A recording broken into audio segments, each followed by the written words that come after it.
Okay, good morning class. My name is Megan Lopez and I am going to be your teacher for today. In today's class, we are going to be going over a house on Mango Street. Give me a couple seconds while I go ahead and make our maps up on the board, and then we'll go ahead and get started.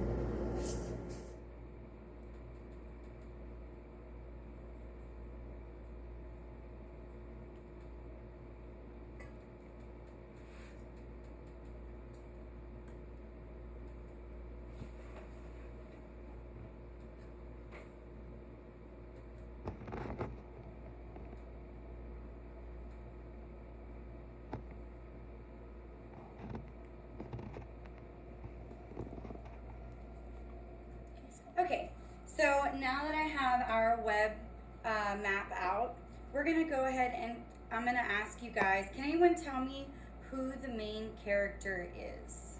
Who the main character is? It's Esperanza. She is 12 years old, she's a Chicana, and she is longing a home for her own. Her parents just bought a house on Mango Street, hence the name. That's right. Esperanza is the main character of this show. So I'm going to go ahead and write her name right here.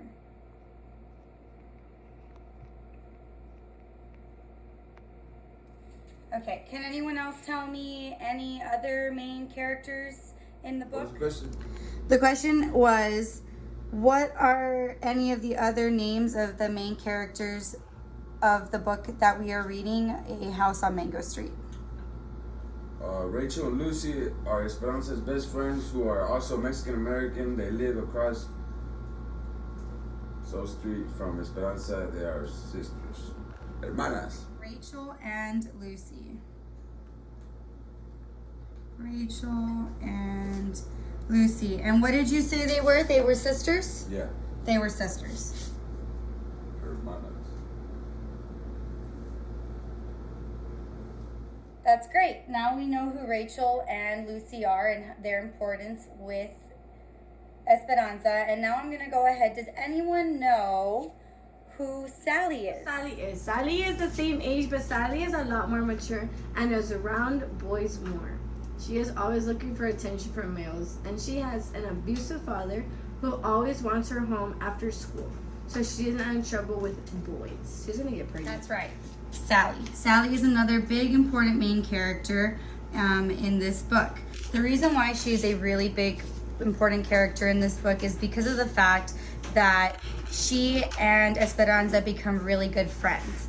But the difference between the friends that she has with Rachel and Lucy and the difference between them and Sally is that they are a lot more immature than Sally is for their ages. And so Esperanza sees Sally walking the streets in heels and strutting her stuff, and she wants to have the confidence that Sally has walking on that block in the barrio. And we also want to ask, do you know a lot about, or do you guys remember the character Nenny, who is related to Esperanza? Does anyone know the answer to that? The question was, who is Nenny? Mm-hmm. That would be Esperanza's little sister. Her real name is Magdalena. She embarrasses her sister. That is right. Nenny is Esperanza's little sister, but her real name is Magdalena.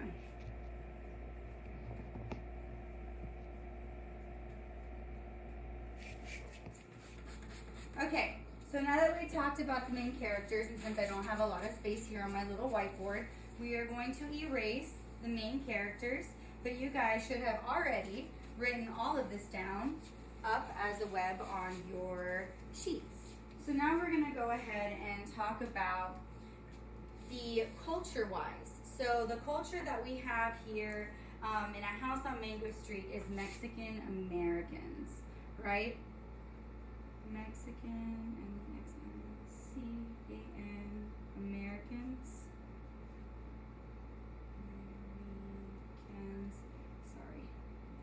Mexican Americans, okay?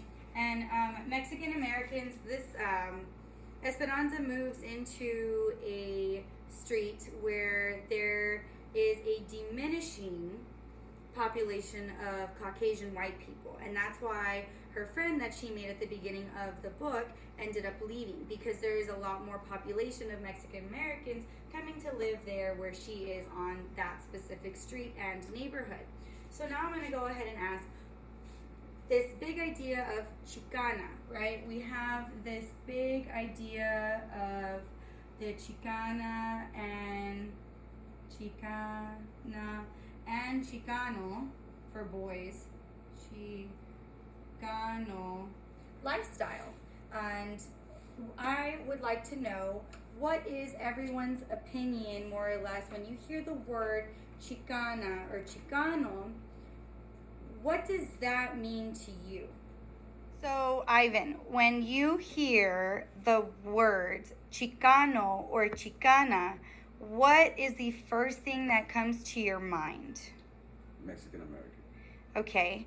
And what would be more of a description of seeing a Mexican American or a Chicano or a Chicana? Because people can be Mexican American, but what really, if you were walking down the streets seeing them, because it is talking about stereotypes, what would you say when you think of a Chicano or a Chicana look like, or what would be their characteristics? Well, probably wearing something like Mexican pride, or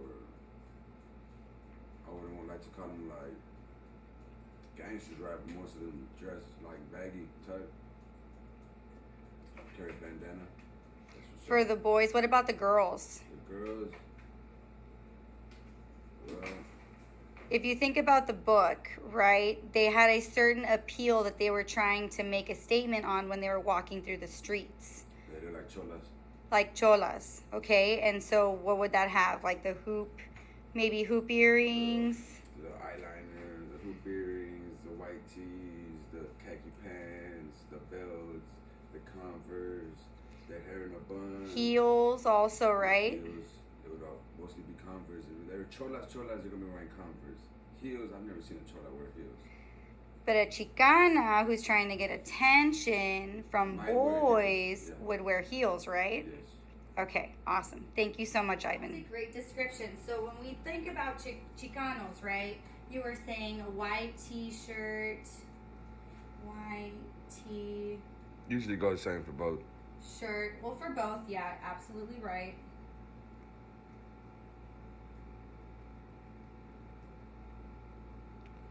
And we were talking about the khaki pants, right? Khaki shorts? Pants.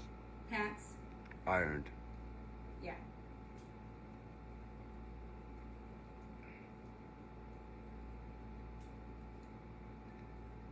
I don't know how to spell khaki, my bad.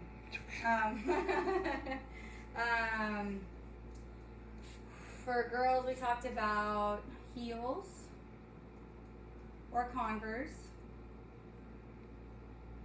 We also talked about makeup, just like big eyeliner.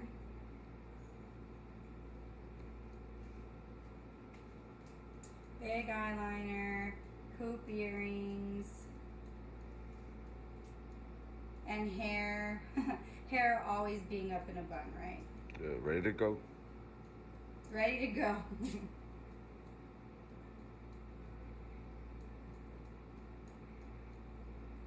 And then for the boys, would you also say maybe like bandanas as well? Yeah. Bandanas. Okay, so this also looks a lot like from where we are living right now, here in the valley. In the valley, I was talking to the class, I was talking to some other classes, and I was, coming up with some things, more descriptions that would also be able to relate to our time and day. So like Chicanos and Chicanas are like cholos and cholas, but they're completely different based off of the areas that you live in. Higher class, maybe lower class, but essentially we're all Mexican Americans and we're all doing the same thing. But you can distinguish who and where you're from based on the articles of clothing. And just how it is here in the book in House on Mango Street, we have Esperanza going with kind of straying away from Lucy and her sister to go hang out with Sally, because Sally is the one that's getting all the attention walking on the streets, because she is taking into her pride all of who she is. And she knows that the more she dresses like a Chicana on the streets, the more attention she's going to get from the public. Okay, so another big question that we are going to get into real quick, since I still have some space here. I'm going to ask, does anyone know what is the common gender role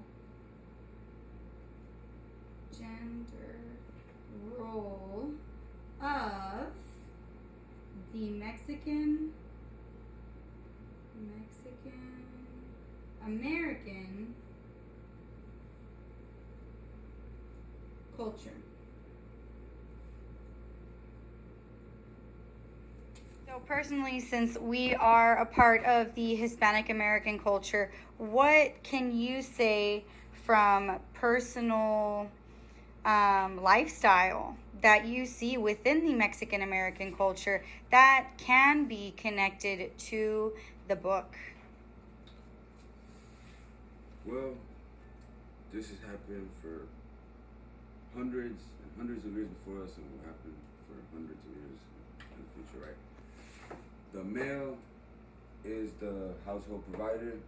The female practically cleans, cooks, and attends the male to whatever she can, right? And how does that connect to the book? Sounds pretty familiar. Yep. Because over here, one of the quotes that we have. So one of the quotes that we have that was a really good explanation, Ivan, and that does correlate a lot with what we have here in the book. And so one of the quotes that we have, right, that depicts some of the female gender roles is one in chapter 3. Esperanza Cordero says, "The boys and girls live in separate worlds. The boys in their universe and we are in ours. My brothers, for example, they got plenty to say to me and Nenny inside the house, but outside, they can't be seen talking to girls." And that one is a very, very good example also, because of the fact that there's a lot of things that are not being said that parents do not want to talk about with their kids. And I know this book deals with a lot of heavy content, such as rape and sex and inappropriate, non-consent, like no consent kissing and stuff. And so we are taught, because I am also Mexican, well, not Mexican American, but I'm Hispanic, and I see this every day. We are taught that when we are little, we are okay with boys, but we need to stay away from them. And they won't tell us because they will not educate us in sex. And that is why we have a very, very, very high teen pregnancy, because we are not properly educated. And so, perfect example with that from chapter 3, the boys are in their own world and the girls are in their other worlds, and that's how they just want it to be. That way there's no feelings and there's no mixes coming up. The less you know, the better. And that's what we struggle with, because we need to break that barrier. That was a really good example. So now we're going to go ahead and move on, and I'm going to ask, does anyone in the class have any of the quotes that I assigned, the quote questionnaire that I asked you guys to fill out during yesterday's class? So if you do, now is the time. I need one quote to connect what gender roles have to do with the Mexican American community and the book.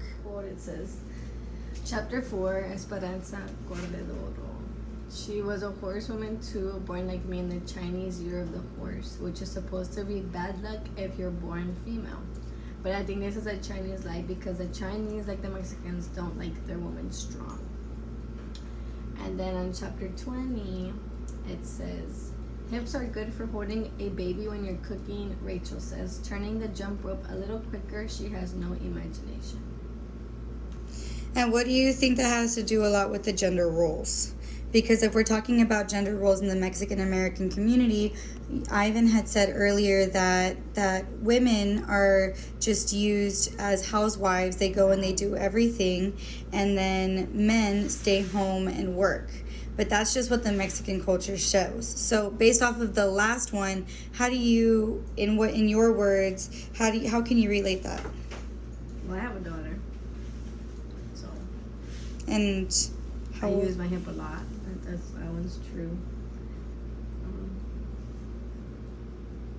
Okay. What I mean is that within the American Mexican culture, that women are taught that they are going to only be housewives. They are going to cook, they're going to clean, they're going to have everything, and that's what their life is going to be. And they're going to wait and tend to their husbands. And Esperanza, her name means hope. She wants change. So what do you think that, why do you think that women over here, why do you think that that's a part of it?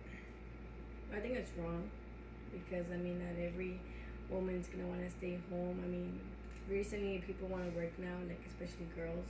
And you see a lot of girls in the work field instead of guys now with doctors and nursing. So it's stereotypical, it's putting people in little points, Categories? Yeah, categories. Okay, thank you. Okay, so now that we've talked a lot about the book, right, now we're going to go ahead and connect it to a movie. So the movie that we are connecting it to is called The Color Purple. And we are going to go ahead and make a new web map, if you can start a new page in your binder. And we are going to make the web map over the characters from The Color Purple.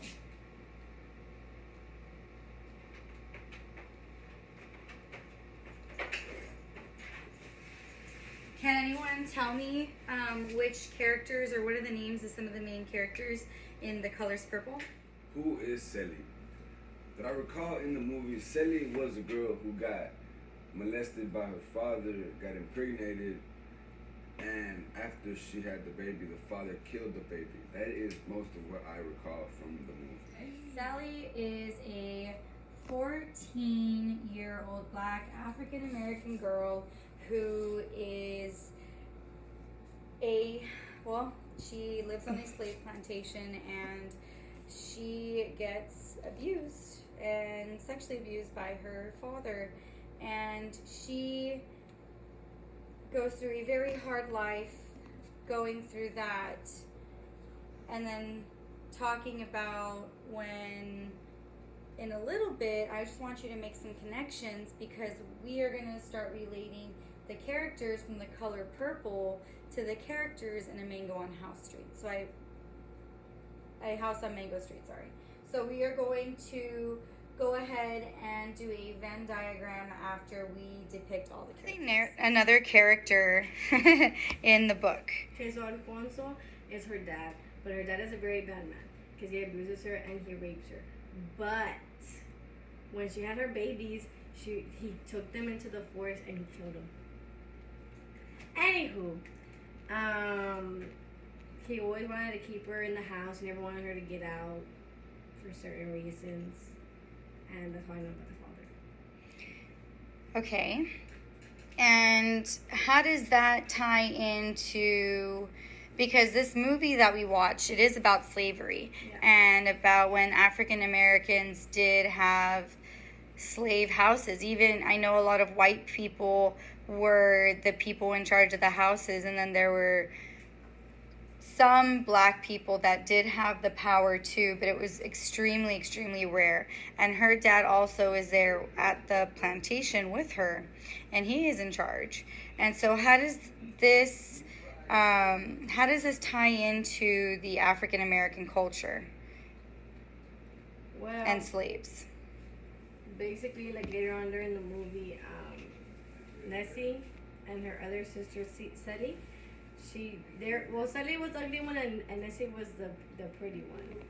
And her dad didn't want Sally.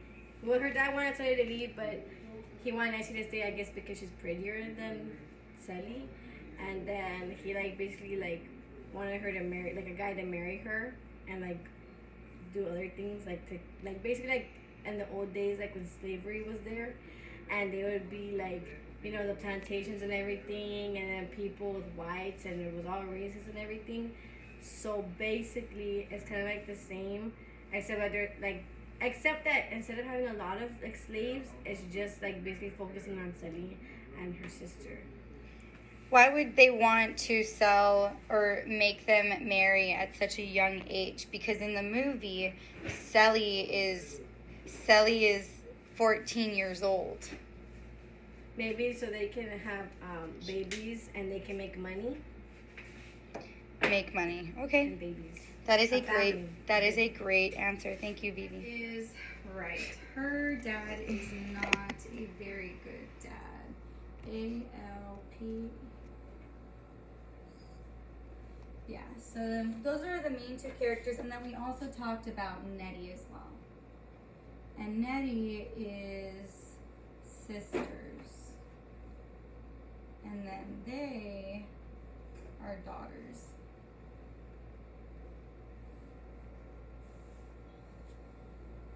Okay, so now what we're going to do is we're going to go ahead and start comparing and contrasting the differences and similarities between the book A House on Mango Street and the movie The Color Purple. What do they have different and what do they have the same? Okay, we're going to put The Color Purple on this one.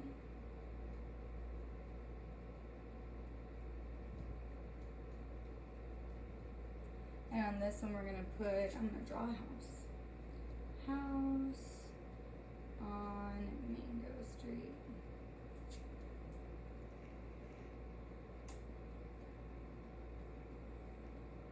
Okie dokie.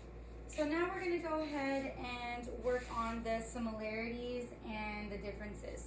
So if you guys can, please tell me the differences that you see between The Color Purple versus On Mango Street. Okay, so thank you guys so much for all of your suggestions.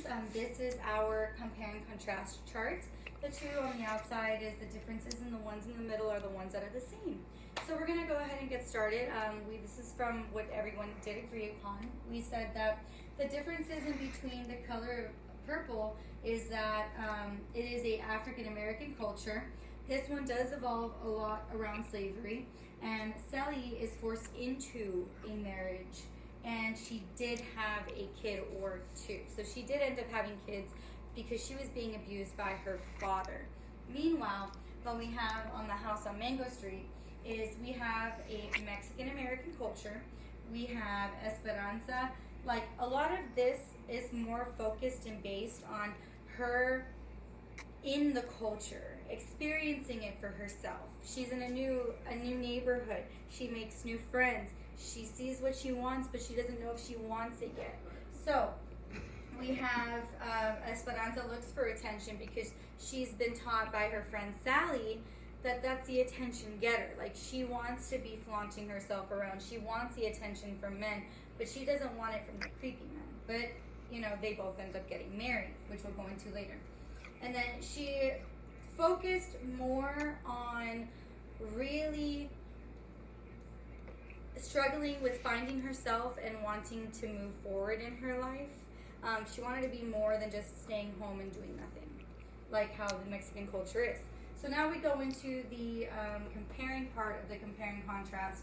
And what we do see is that we do have culture, gender, role expectations. So like we were saying earlier, that one of the students said that the Mexican American culture, they want the women to just stay in the house, and that's all that they're going to do, and they're going to take care of dishes and doing chores and everything and taking care of the kids. Well, in the African American, culture and having to go through slavery and everything, they also were just expected to cook. They were the housemaids. And if they weren't the housemates, they were in these cabins that were on the plantation doing work. And they were with their family, but nothing was guaranteed. They could literally, just how her dad did, take the kids and try to kill them. So, it's very hard. So they both marry young, and they both have a really toxic and rough childhood. So that is what we came up with on our compare and contrast. Awesome. So now we're gonna go ahead. I created a chart, and it is a T chart, and we are going to be doing the color purple and the house on Mango Street, and we're gonna be going over the differences between racism, sexism, and relationships. So, does anyone have anything they would like to go ahead and put in a box so far? Okay, awesome. So now we're at the last section of our class period time, and thank you guys so much for your suggestions, and this is what we came up with. The color purple, so racism between the color purple and the house on Mango Street. The racism, they just portray in the movie what slavery was. All about the blacks. It was every single type of stereotypical thing you could think about blacks. For a house on Mango Street, please turn off your phone. Thank you so much. So the names given to the Mexican Americans and their slang, which is like Chicano and Chicana, right? Is the names given that they like refer to them as, like they don't just like say, hey, you know, what's up, Maria? They're like, oh no, like she's a Chicano. Like it's very, very, like you walk on the streets, you know it's them, and they still call them out and make their names known.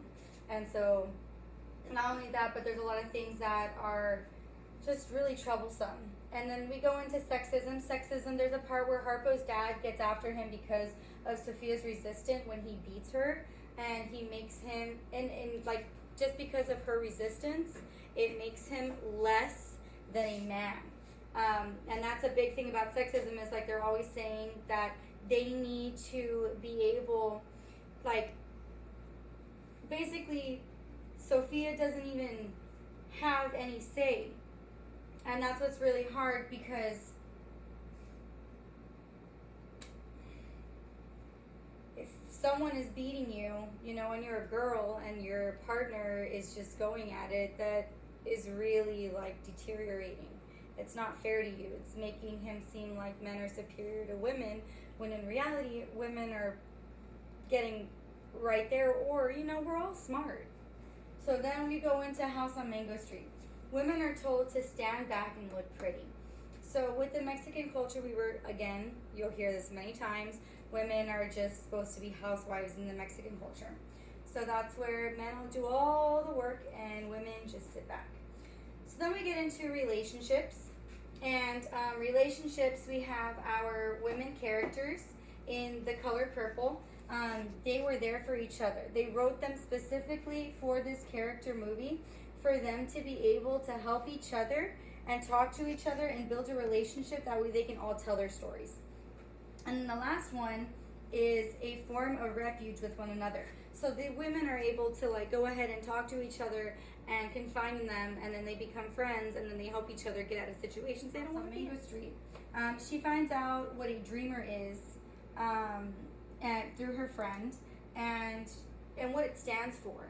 And Esperanza learns that to live life to the fullest, because her friend just goes and she's very carefree and doesn't, you know, really want to have any restrictions. She was living her best life. And so as Esperanza's going out to find herself, even with all the harsh stuff that she's gone, her name does mean hope. And she does find hope. So thank you guys so much for coming to my class. I hope everyone has a great day. Please make sure that whatever notes you took, go ahead and put them up at the table. Thank you.